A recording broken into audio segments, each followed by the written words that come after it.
North Idaho College proudly presents NIC Today,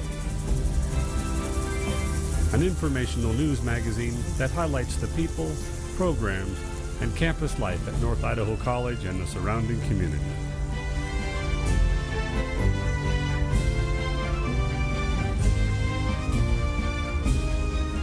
And now, your host and moderator, President of North Idaho College, Dr. Priscilla Bell.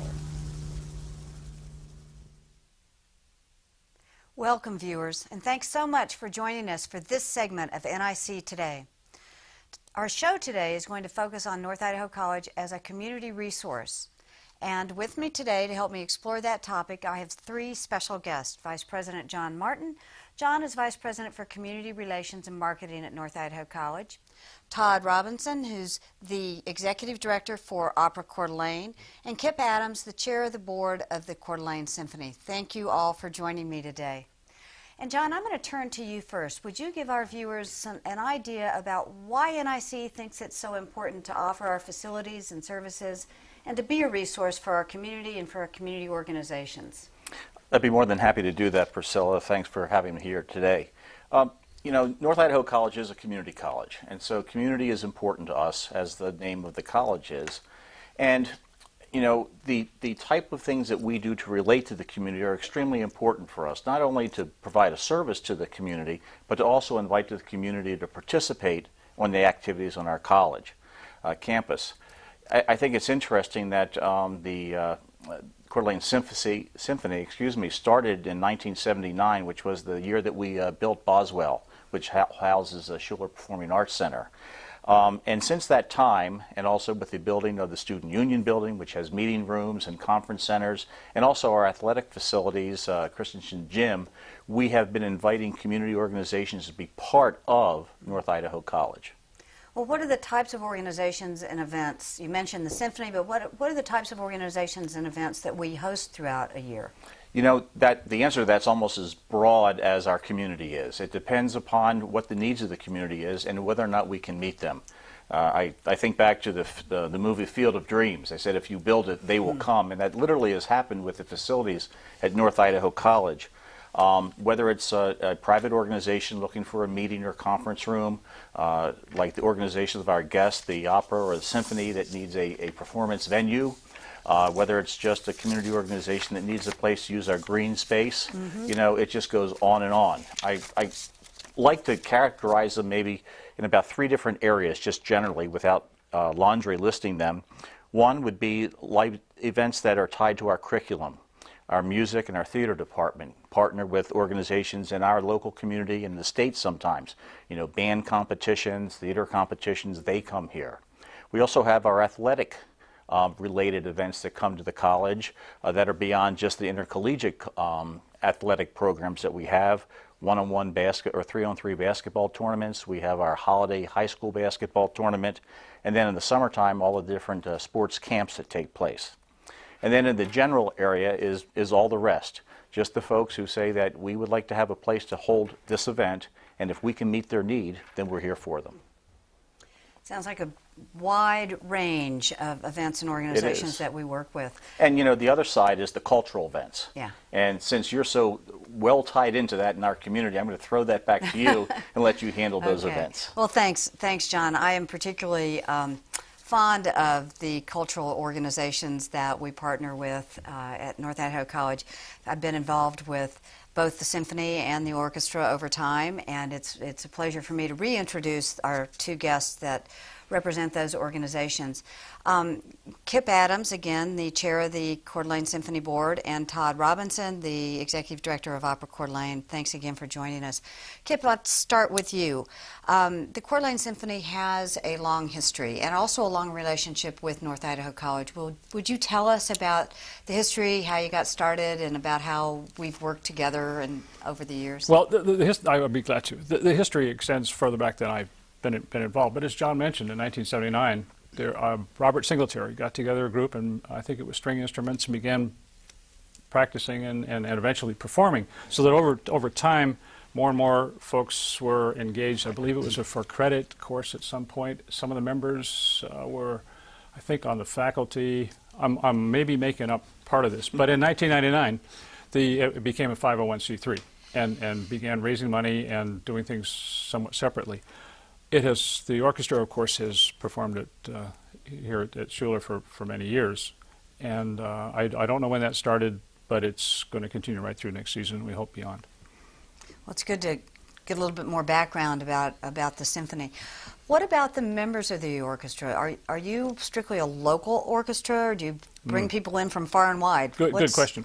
The far and wide, if you include Spokane. I don't know. Yeah, I guess. Yeah, we do especially given the construction going on. We do have players from the Spokane area. You know, David Demand, our artistic director and conductor, is also the music director at St. George's School, and among other things that he does. And some of our players come from there. However, most are from this neighborhood, and most are people that play because they love to. We have a few people that get stipends, but most people play because they are good, they are qualified, they pass David's auditions, and they play because they love it. Do they play in more than one venue? Play for your symphony and also yes. play for others? Oh yes, some do. They Opera Coeur d'Alene, Summer Theater. There are, I'm sure I can't name them all, but these are folks that hire themselves out. They're very good musicians. Well, how do they get to be a musician with the symphony? What's the process? Well, if you wanted to, if you played and loved to play, feel qualified, David will give you an audition. And it's a fairly competitive thing. If you played an unusual instrument, it's a little less competitive than if you play. But David is really quite, well, demanding, not to make a pun. He has done a terrific job in raising the quality of the orchestra, so that the Labor Day concert yesterday was one example, I think, of how far they have come as a team, as a group under David's leadership. How long has he been the leader of the symphony? I asked that question today. I can't believe it's been something like 12 or 13 years. That long? But yeah, and he's steadily raised the bar. Terrific. Well, what about time frame for auditions for these talented people? When do they audition? Typically in June, but almost any time, depending on the needs, because as he's working up a program, there are all different instrumentations that are needed and different skills and so on. So that during the year he may bring someone in to help out, or someone's not available because they're going to be out of town or something. That's interesting. Well, let's turn now to the opera. Todd Robinson, tell us about the history of Opera Coeur d'Alene. How long has it been around? How did it get started? How did you get started with it?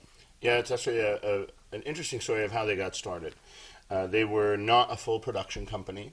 They hired in Western Opera Theater from San Francisco Opera, and I believe it was in 2000. And oddly enough, the director that is directing Faust for right now was on that tour, so he's actually sung in Boswell Hall. I was on the tour with La Boheme in 2001, and I sang here.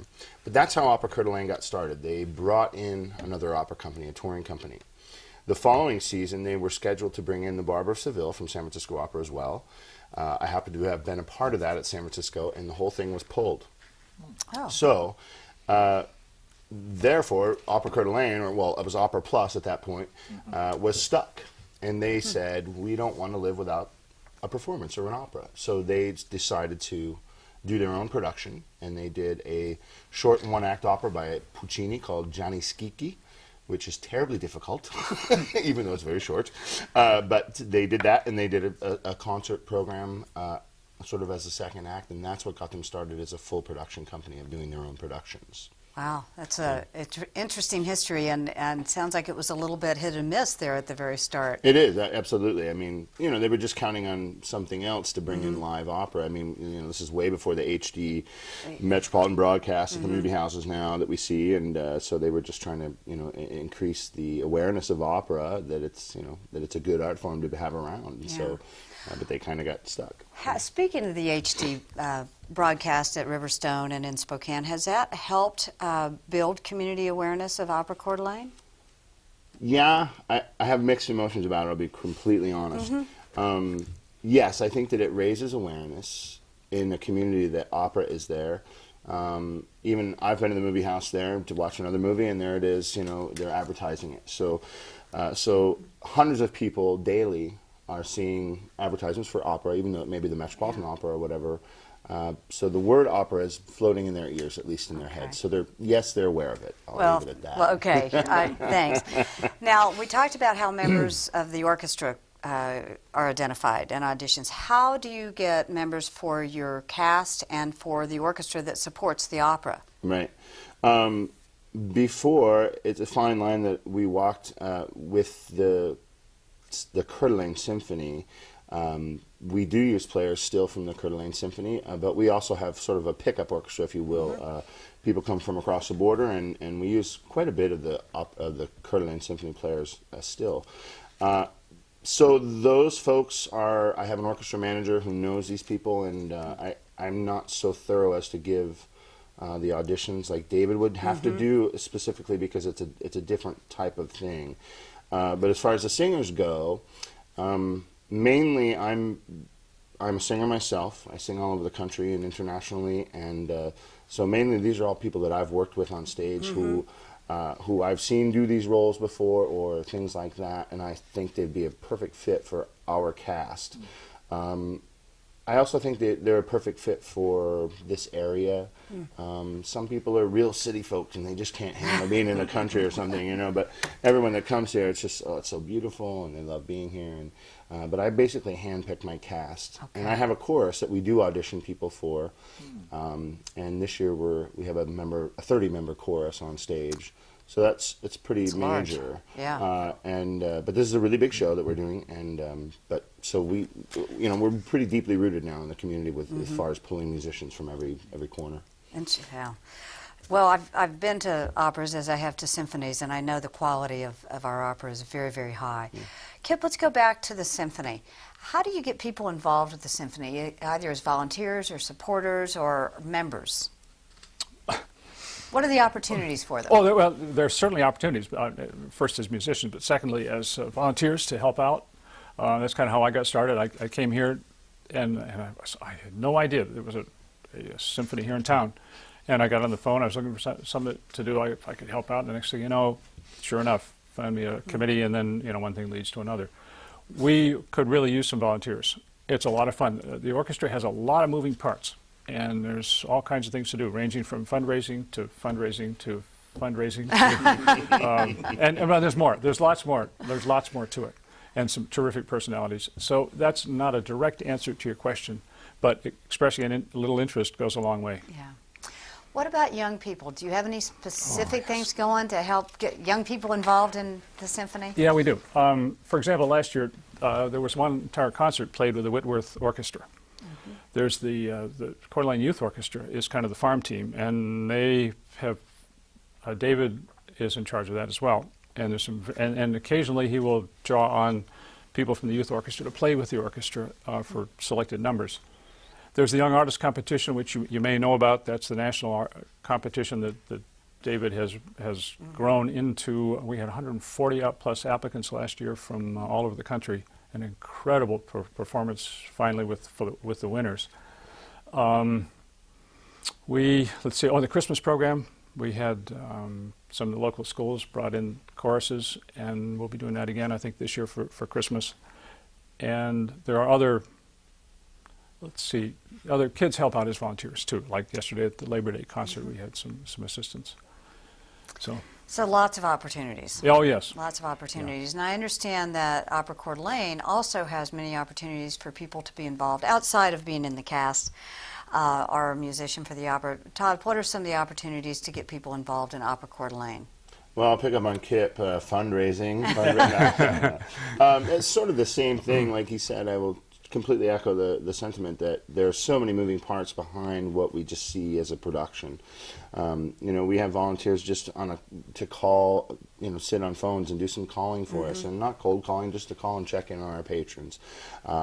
Anything from being an extra actor on stage, people that actually have some skills, whether they be costuming or technical development, technical production skills, like a stage manager or things like that. I mean, so there's those things.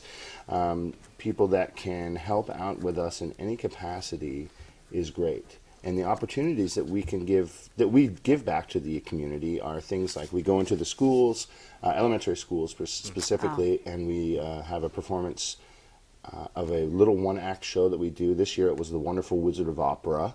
And we went to, I can't remember what it was, 12 or 13 schools off the top of my head, and hundreds of students that got exposed to opera in that sense. And we use a lot of people from the community in shows, and that's what I like too. And you know, not necessarily being on the stage in a costume, looking pretty in front of the lights, but there's a lot of community support from behind the scenes. You know, a lot of people have kind of a feeling about opera that it's, well, there's an aura about it, I guess. And some people think, I'm not going to understand it. And it sounds like your opportunities is a way that you have, that the opera has, of trying to educate young people about the opera. Are there other educational opportunities? There certainly are. I mean, we have that sort of initializes it and maybe can spark an interest in a young person. We have an adult outreach class, which is actually coming up for Faust. All this information is on our website too, but there's classes where myself as a singer, I've gone in and done master classes with young college students and high school students. So we have those opportunities as far as education. Before our performances, we give a free lecture that sort of ties in about the show that you're going to see and a little bit about opera. And when I come back to that, I'll be really quick. Yeah, opera's gotten a really bad rap over the years. People either love it or hate it, and I can't argue them with that, or argue with them over that. But what I can say is that opera doesn't pretend to be anything else but grand. You know, everything is sung. People fall in love in Act 1 and they die, they kill themselves in Act 4, 3, 2 hours later. Yes, that's true. So it's, it doesn't pretend to be real life. It pretends to be this grand, big scope.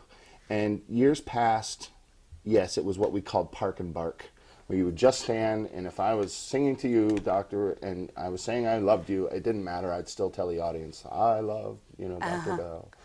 Now we don't do that anymore. The audience has demanded more acting of us and making it more real.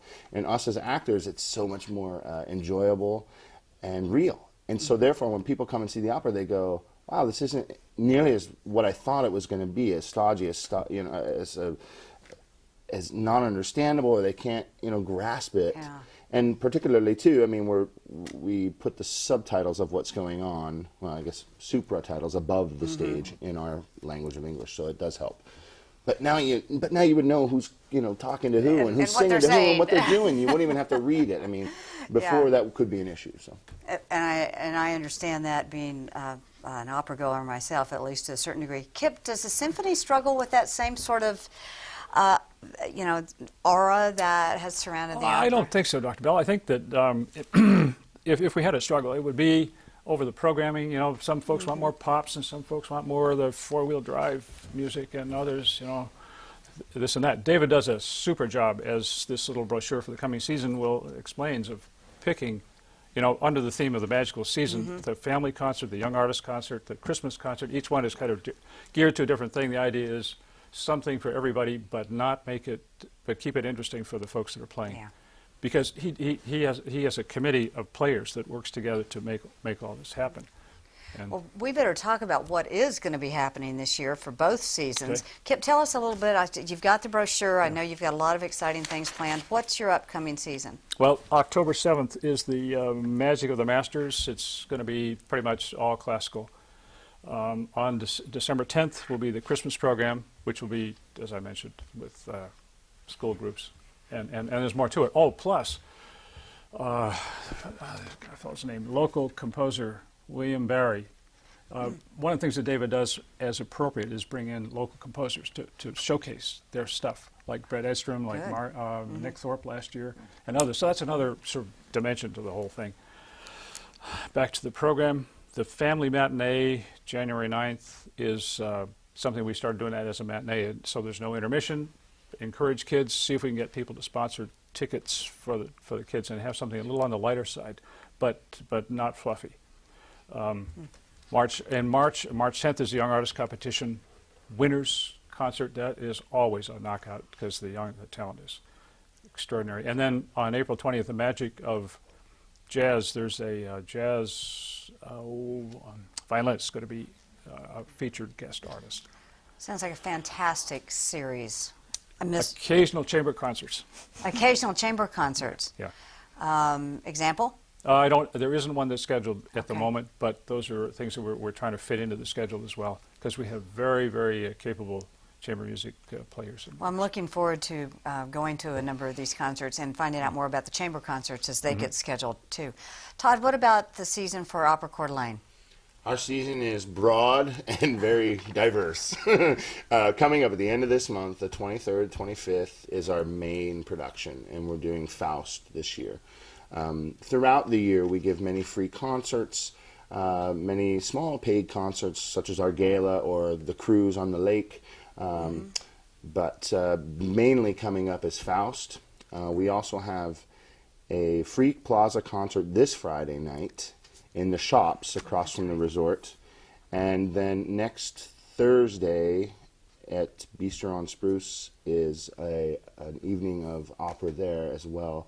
It's sort of a co-sponsored night with Bistro, and some of the proceeds are going to us as well. So we're going to entertain while folks come and eat some of the best food in Coeur d'Alene, because I've been there and it's good. That's true. It is good. So we've got free concert in the plaza coming up. We've got the major opera coming up on the big stage. We've got Bistro on Spruce having opera night. We've got the October 7th concert to look forward to next for the Symphony, as well as a whole number of them coming after that. It's going to be a busy year for Coeur d'Alene in terms of the arts. I have to say, I think it's very unusual for a community our size, we're not that big a community, to have two such outstanding cultural organizations that bring us opera and bring us symphony. So my thanks to Coeur d'Alene Symphony and Opera Coeur d'Alene for that. John, I know you've just taken over the management of the Schuler Performance Arts Center. Would you like to ask a couple of questions? I just real quickly, yeah, I'd love to, and just to Todd and Kip both, and just ask you, what makes Schuler a good venue for your organization? Todd? Go ahead, Todd. For ours, it's a little bit different than the Symphony in the sense that the venue is a nice size, and acoustically it's very sound. It's an auditorium, it's not an opera house, but it's not like a big barn that we're singing in. Secondly, it has a sunken pit, which 15 feet down underneath the stage. It doesn't really apply to the symphony very much, but for us it really does. One, it adds ambience. When you come in and you don't see a whole orchestra just sitting in front of the stage, I think there's something really professional and wonderful about that. And two, it's better for sound. And I just have to say, I work very closely with the tech crew here as far as we build sets and stuff like that here, and they are dynamite. I mean, we've become friends over the years. We're not just colleagues, we're friends. And they work hard, they go above and beyond for our organization, and I'm sure they do for the others too. Well, I've seen them do it for the others too. They're just dynamite. So Super. Well, thank you. Well, thank you. Right. And Kip, what about for the orchestra? What makes it a good venue? The support staff was one thing that I Exactly. just quickly jotted down on my list, but there's a little more. Another is the acoustics. Feedback we've had from our patrons. Line of sight is good, and the familiarity of our patrons. They like the fact that they can have the same seats in the same place year after year. It's just like it that way. So I think those are the main things. Let me just ask one quick Yeah, follow-up, if I please. could. And don't think that we have money to do this, but if we did, and there was one thing you could change or add to it, what might that be, Todd?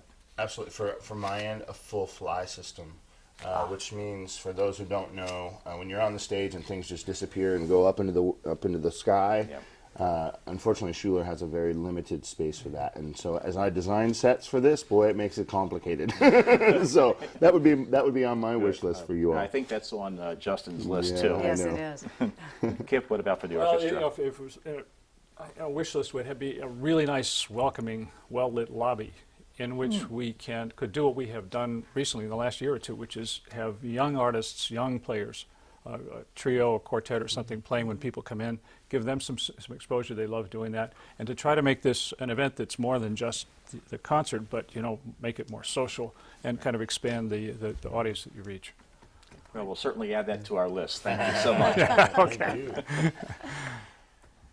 Anything else that we may have forgotten in the cultural area, Priscilla? Well, I think we would be remiss if we did not mention Coeur d'Alene Summer Theater. Now, the Coeur d'Alene Summer Theater just finished their summer season, and it was a spectacular season. I don't know if you all got the opportunity. I went to all 4 of their productions, or all 4 of their different shows.